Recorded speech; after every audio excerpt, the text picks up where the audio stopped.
Hey, it's Jason with Jams.net, Cars, DIY, and Adventures, and today it is a DIY car project. I'm here with my 2023 Ford Maverick XL Hybrid. I absolutely love this truck, but like a lot of things on the base model, there's some stuff that's bothering me. So for 80 bucks, I'm going to fix it. Tune in, see what it is, and I'll show you the unboxing and the install. Let's go.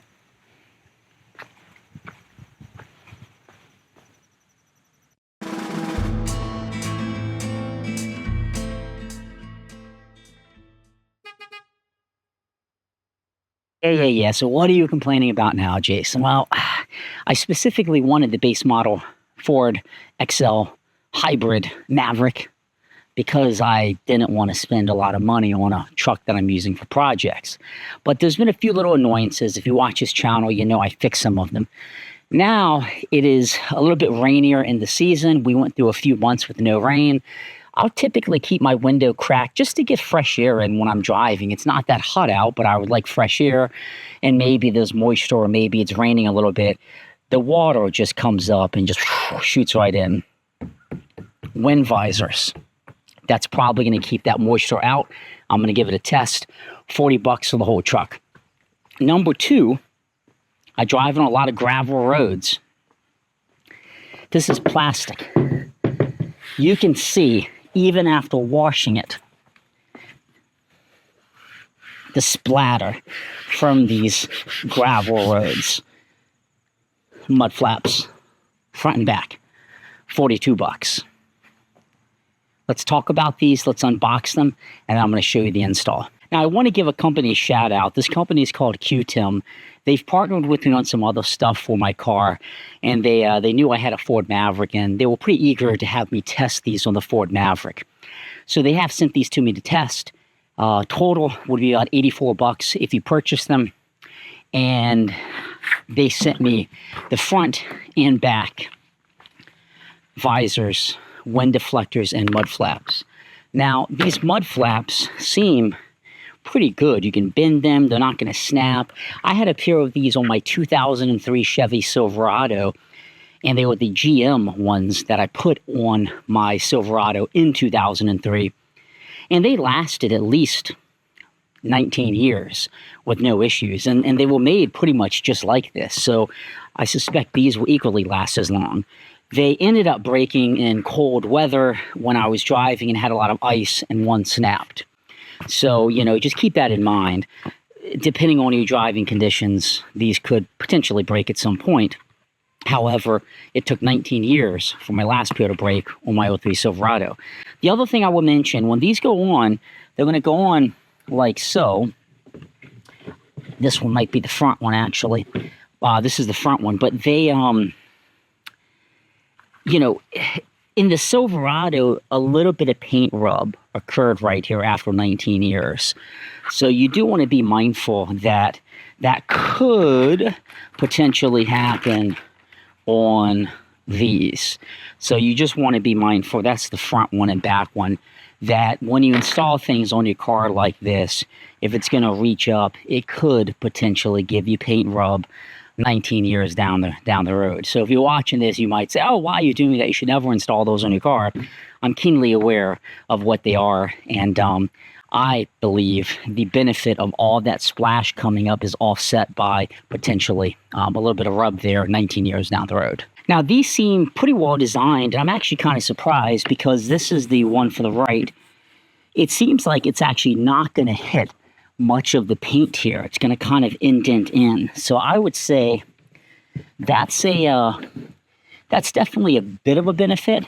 It's going up, you know, I guess about 3 inches or so. Where on the Silverado, a lot of the grime was at the bottom, and it's plastic down there. So that is going to be a little bit of a benefit.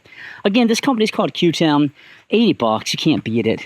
And the wind deflectors they gave me, it's going to have that tape that you pull. I will say it didn't come with the prep pad that you typically use with the 3M tape. So I gave this truck a really good cleaning beforehand to make sure there's no grime that I'm sticking it to. And just like when I did the front wind deflector on the hood, or the bug guard you might call it, you get one shot with these. So make sure you're really careful when you install them. let's unbox it and look a little bit closer. So when you get these, it just comes in a box with all the different pieces. I'm just unpackaging everything. That's the box the mud flaps are in. And then you get this big old box that the wind deflectors or wind visors come in for the doors. And it ships in this big old box here. So that's the packaging that you can expect. I do want to say there's absolutely no instructions with these whatsoever, so you got to kind of use your own judgment. They give you some plastic rivets. 1, 2, 3, 4, and then screws. So I'll have to see how that's going to work, because I thought they were all plastic rivets. And then on the back of the mud flaps, you can see like FL front left, and then you can see front right.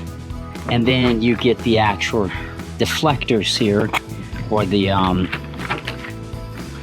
wind visors on your windows. This is also really handy. If you crack the window, it's supposed to keep it from getting that shuttle that you get at high speeds. If you don't crack the other one, it's gonna put the wind through. And when I looked at these, I did notice one thing when I did a test fit, which I'm going to show you. Now, when I did a test fit, it's pretty explanatory. This one is the back one. And I'm going to want it to be completely at the top of the window. So I'm going to basically want to have it right at the top. But I'm trying to determine, it would seem to me that you're not going to want to make it go all the way up there, because then it doesn't meet the rounded side at the back. So it would seem to me you're going to want to kind of nest it back like so, which makes it kind of go like that, which I think that's a nice clean install, but you're going to have a gap until you get to the next one. And what I mean by that is, if you put the next one up here, you're going to follow your line just like so. That's pretty much how this one's going to be, a really clean install. But it goes all the way to the end of the door. Okay, so I did some research. I looked at other cars that have them, and I looked at other makes and models, specifically like the Ford Bronco, and I looked on the website, and I certainly want them to match up right there, and it is expected that it ends like that. On some of the vehicles, it ends right here. On this truck, it's going to proceed past that, and it's going to be like so. On a black truck, I'm okay with that. If this was white, I would probably have a problem.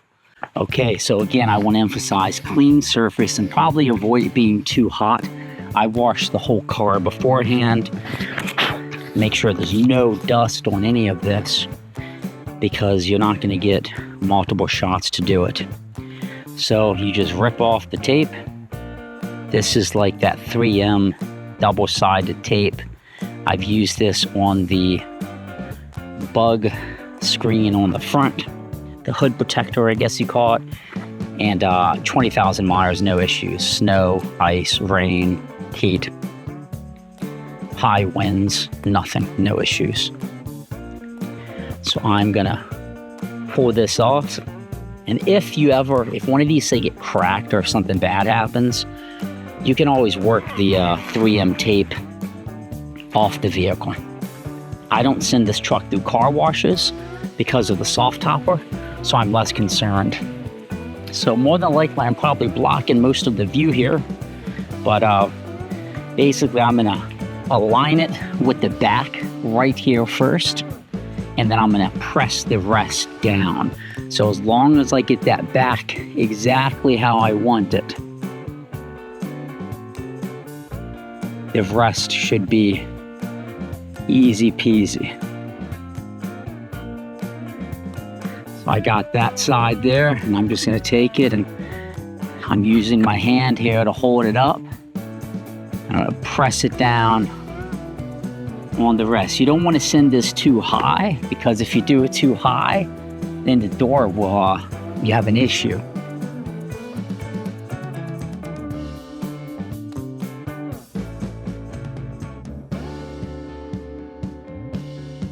So this is the front one we just did. You can see I got it really tight to the line here. I think it looks really nice on black. It's very practical for what I'm doing. So what I was saying about the back one was how, you know, there's gonna be like a gap. And what I mean is, I just expected it to go from here all the way to the curvature of the back window. And that's not the case. It's not gonna do that. What it's gonna do is, it's gonna go from here all the way over to here. And it's gonna basically be at the end of this door. So it's a really clean look right here. But then over here is where it's gonna be a little bit more of a gap.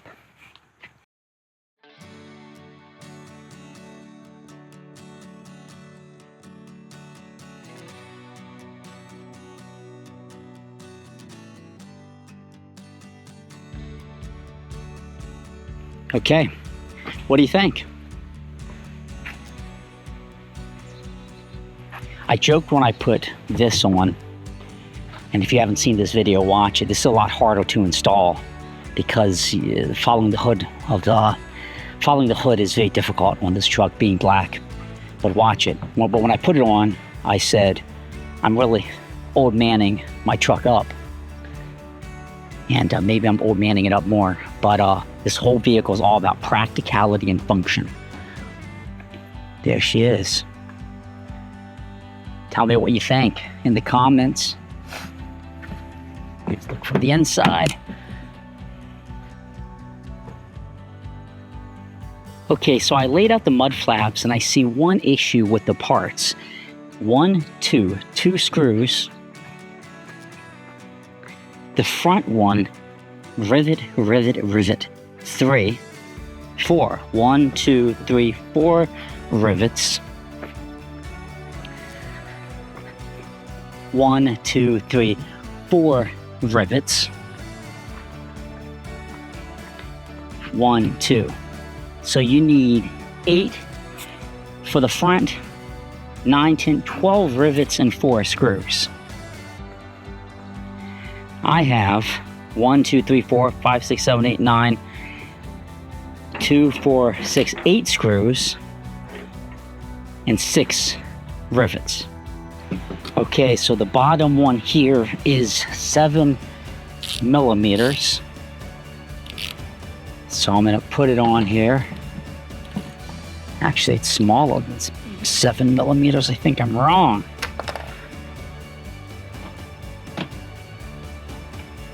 Yeah, I was right, it is 7 mil. This was just so loose when I put it in, it was just spinning. So this just wasn't tight from the factory. And that should have been kind of tight in there. So then I put my 7 mil on this one, and I can just loosen it up enough until I loosen it with my hand out. These were incredibly loose to begin with. So those, I'll probably use this hardware actually putting them back in.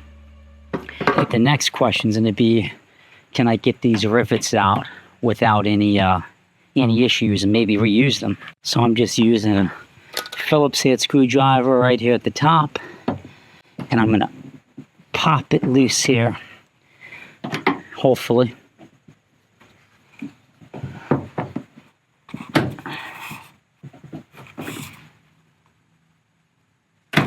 Okay, so I popped it out, and then I'm going to take my needle nose pliers and tug it.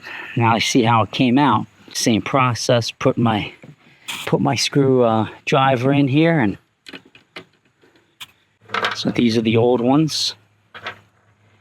That's what a new one looks like. These are the new screws. I'll do a little test fit. Fits perfect. These are the old screws.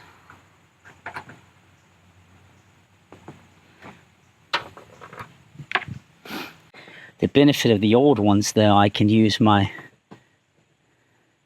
ratchet to get in there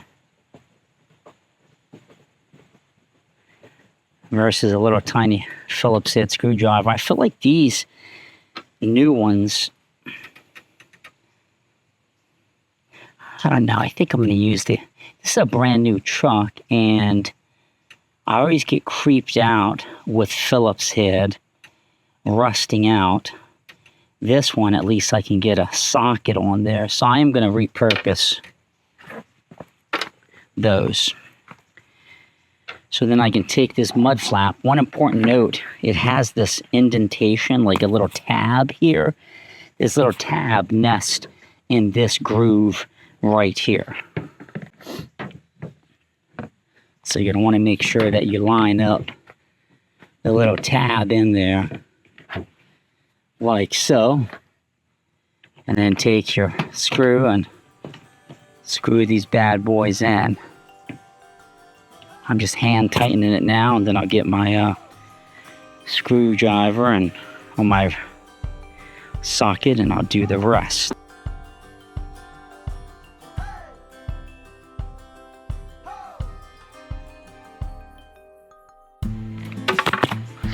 So I've taken the old plastic grommet completely out. I'm taking my needle nose pliers and just kind of compressing this, because this is what opens to basically hold it. Now, if this was an old truck, forget about it. These grommets would have been tattered. And then it basically is just gonna push in. So I got the old one there, and I'm gonna take my hand and push it in.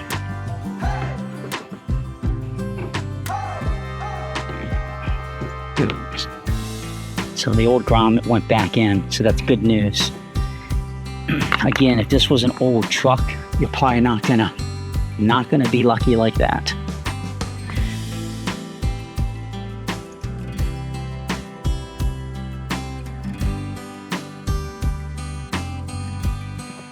So there it is. You can see in there. Pretty nice, clean looking install. I'm pleased with it. I was disappointed initially, concerned about the grommets, but there were no instructions with this. For all I know, it may have said, be gentle removing them. You may have to reuse them. But you can see here, I think, how they look. That's a used grommet right there. See, it went in nice. That's another one right there. And then you got your screws right there. 7mm socket is what I use. That's what it looks like from the back.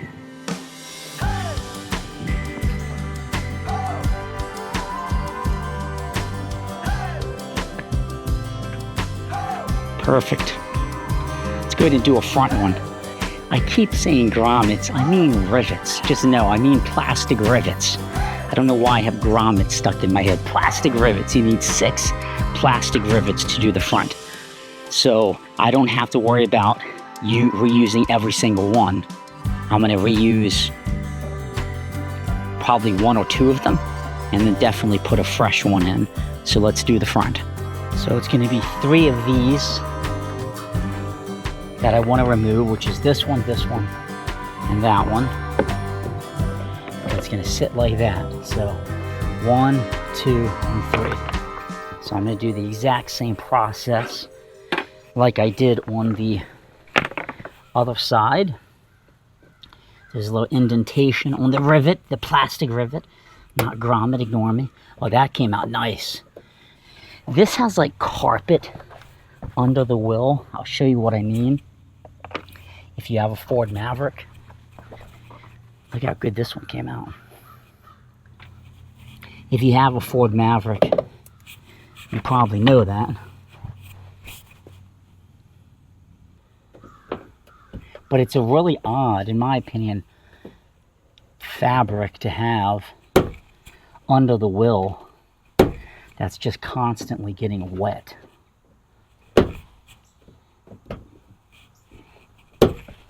This one's not wanting to come out. So you just put it back here and take your little plastic rivet and shove in, and it would generally pop when you put it in there.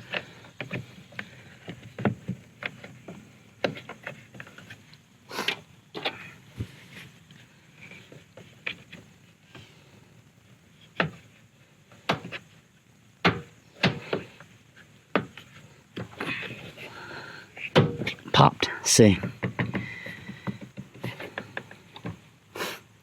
And then you gotta do the same for this one down here. Okay, so all done. This is a rivet that I reused. It seems like the center one isn't as deep. So I reused one from the manufacturer there, so it holds it much better. And then all of these are, you know, hooked up nice and secure. So presumably I'm good to go. So I want to call out something kind of important here. 1 rivet, 2, 3. This one, the one in the middle of the 3 that you're installing, the first one in the carpet, the reason why you saw me having an issue, maybe, was because this was the bottom one, this is the top one. The one in the middle is much shorter. You do not get a supplied rivet of this length, so you're going to have to reuse the middle one, just like I did. The middle one's going to go in here, and then I put a new rivet and a new rivet right there. So if we go back, new rivet, old one. It's shorter for some reason. That hole is shorter. So keep that in mind when you're doing this install. You're going to need to reuse the middle one because it's a little tiny one, shorter in length. The long ones won't go all the way in. Okay, they are installed. The wind deflectors on the windows, or the visors, or whatever you want to call them, plus the mud flaps. As I mentioned, be very careful with the mud flaps. That central rivet you're going to need. But let's give this a drive, and if the audio sounds different, I've taken my mic off because I really want to give you a sense of what it sounds like as we drive. All right, so I really want to give it a test here. Going 40. Here a little bit of crosswind coming in, but nothing major.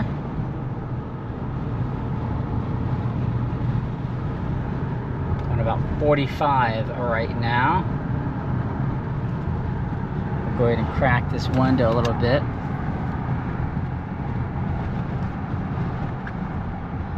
It definitely cuts down on the noise. I'm gonna put this window up.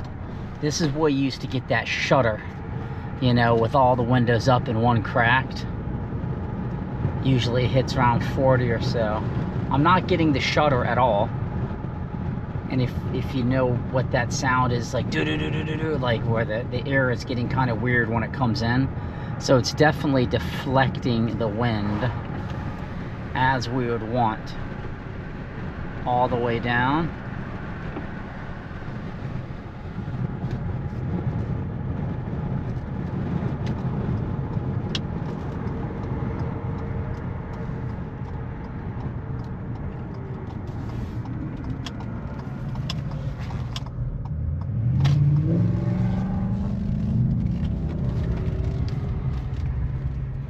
So it is, without a doubt, creating some wind deflection when the window is cracked. That's a great thing. That's what I wanted.